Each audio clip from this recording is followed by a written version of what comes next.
This is part 1 in the Craftsman 6x48-inch belt disc sander rebuild series. If you haven't seen any of my other videos, I recommend you check out my channel. In this video, we will be briefly discussing this belt disc sander and then we will disassemble it. Hello everyone, I'm Jeff and welcome to my shop. We got a lot to cover, so let's get to it. So this is the belt disc sander as it stands right now. It has a pedestal tool stand. I'm using the table from a different belt disc sander because this one did not come with a table.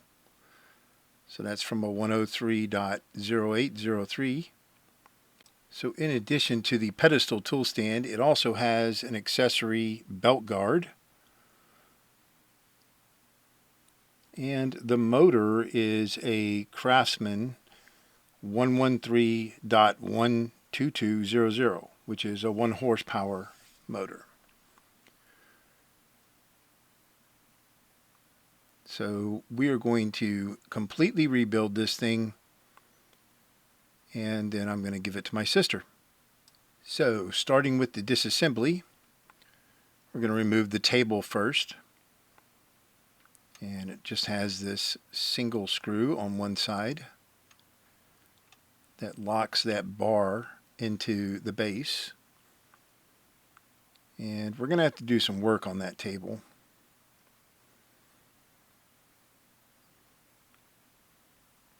Next, we're going to remove the belt guard.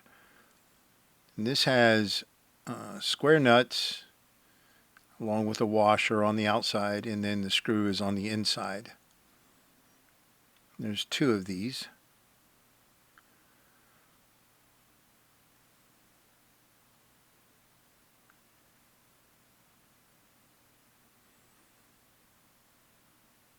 I'm not going to do a whole lot of time lapse in this disassembly. And I should note that there are probably 4 different variations of the 6x48 belt disc sander from the 40s all the way up to the 80s. And each one of them is slightly different, but if you watch this video series, it should help you in disassembling whichever one you have. There's also a 4-inch version that is probably pretty similar as well. So here we're just lowering the belt table, and then we're going to remove the motor. Well, we're going to remove the belt, but to get the belt loose, we have to loosen the motor bracket and then move it up a little bit to take the tension off of the belt. So there's a U-shaped bolt that is wrapped around the column, and on the end that I'm working on there are nuts along with washers that pull the motor mounting bracket towards the column. So once we've loosened both of those, we'll be able to lift up on the motor and take that tension off of the belt. And you'll notice in between the belt, above my head right now, there's a bracket there, and that's the bracket that the belt guard mounts to. So if you find a belt guard out in the wild, they're kind of rare, you need that bracket as well, or you'd have to fabricate something to hold the belt guard on.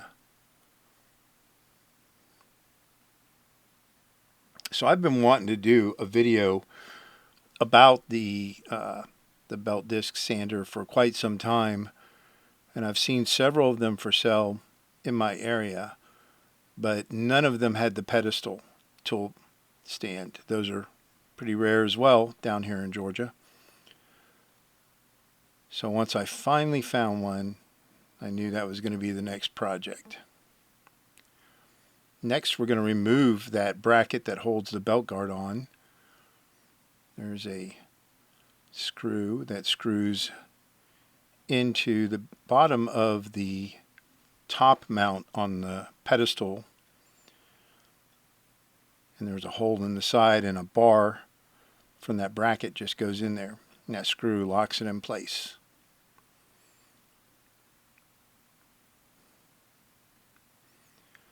Next, we're going to remove the motor from the motor bracket.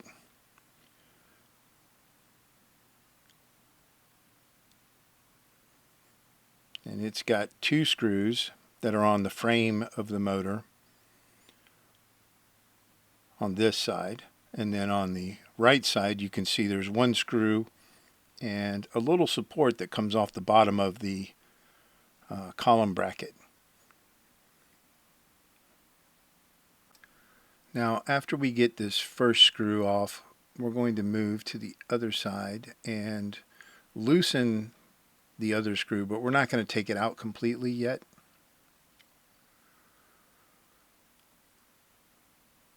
Yes, I am wearing flip-flops in the shop. My shop, my rules. Then we're going to remove the screw that connects the bracket to the support. So the only thing that's holding the motor in place right now, once we get this screw out of here, is that back screw that we loosened.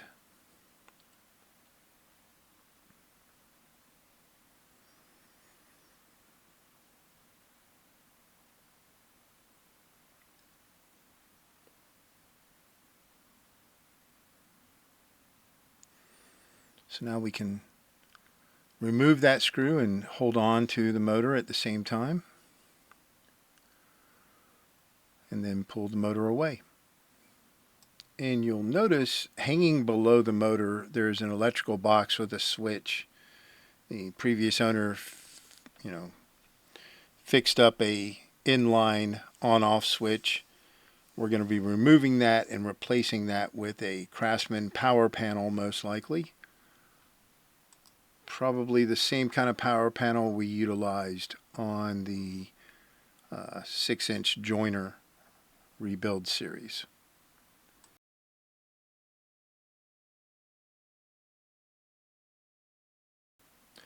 Then we'll go ahead and remove the mounting bracket or the column bracket.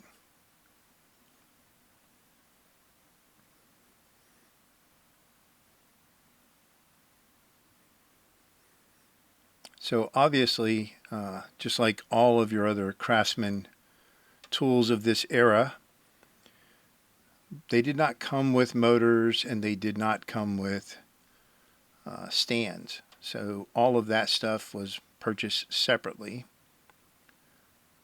So next we're going to remove the pulley from the belt disc sander. It's just got a set screw in it. And then we'll pull it off of there. If I recall correctly, this thing needed a little bit of help.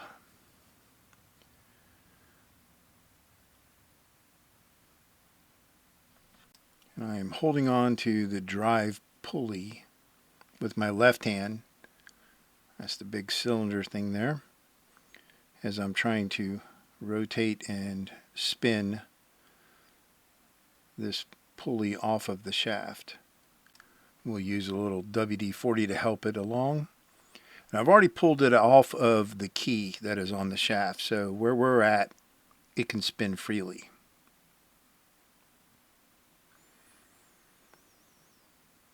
This is normally where the disc is mounted,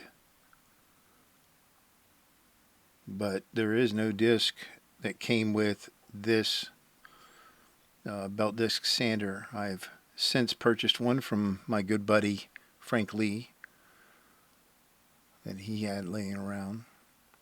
So now we're going to remove that belt table, and it's just got two screws, the same screws that we loosened to lay it down.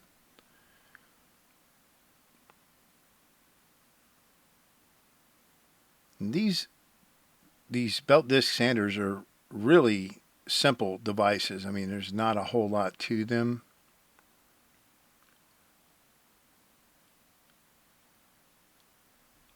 Nowhere near as complicated as a drill press or, God forbid, a table saw or that 6-inch joiner. And this is basically the same design that's been copied by everybody. I mean, today you buy a 6x48-inch belt disc sander from Harbor Freight and it's a knockoff of this thing basically. And King Seeley probably knocked it off from somebody else because I could find no patent references to this under King Seeley. So we're just removing these two screws. That's the screw that locked the table bar in place. And then there's a screw to the left there. And that's to lock the table if it's mounted under the disc. We'll remove it.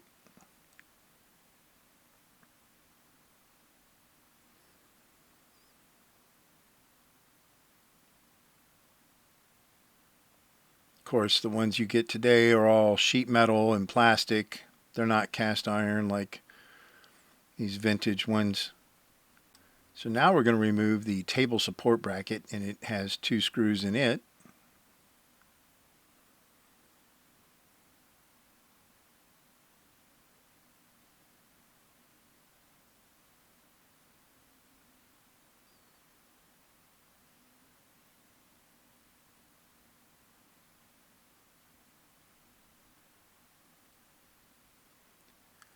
And that part sticking up just past my hands to the right, that is what the table rests on when you lay it down flat, as you saw earlier. That's called the support rod, and we're probably going to have to fabricate a new one because that one's been cut into. Not cut into two parts, but cut into it. So now we're going to remove the base of the belt disc sander from the top mount of the pedestal. And it has two screws in it, one on the front and one on the rear.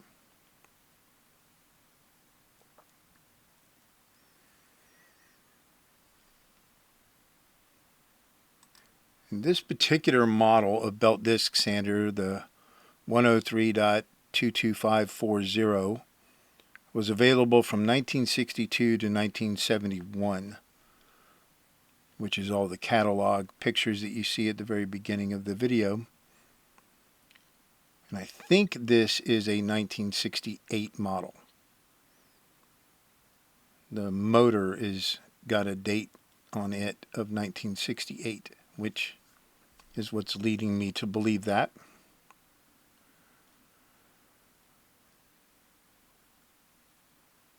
So this is what it looks like when I make a mistake in the shop and I get hurt. That hurt like hell. I smacked my finger next to the pinky, I guess it's my ring finger, right on the fingernail with that wrench. And it's killing me for the rest of this video. But yeah.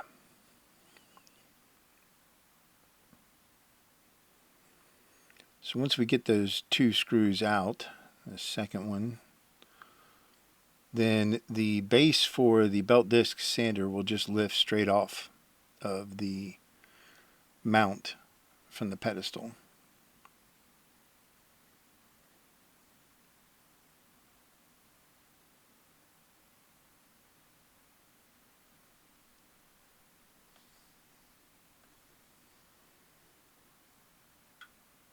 And my fingernail will start turning darker and darker as this video progresses. As we speak right now, it's got a nice shade of purple to it. Awesome. So there we go. So next we're just going to remove that mount from the pedestal, and it's just got one screw in it.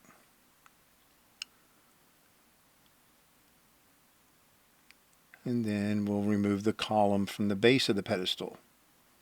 And that's going to complete this video and complete the initial disassembly. In the next video, we're going to disassemble all of the sub-assemblies and the motor. So I hope you enjoyed it. If you did, please like and subscribe. I actually have no idea how many videos it's going to take to rebuild this thing, but it should be a fun and interesting process. And as always, I appreciate the support, and I will see you next time.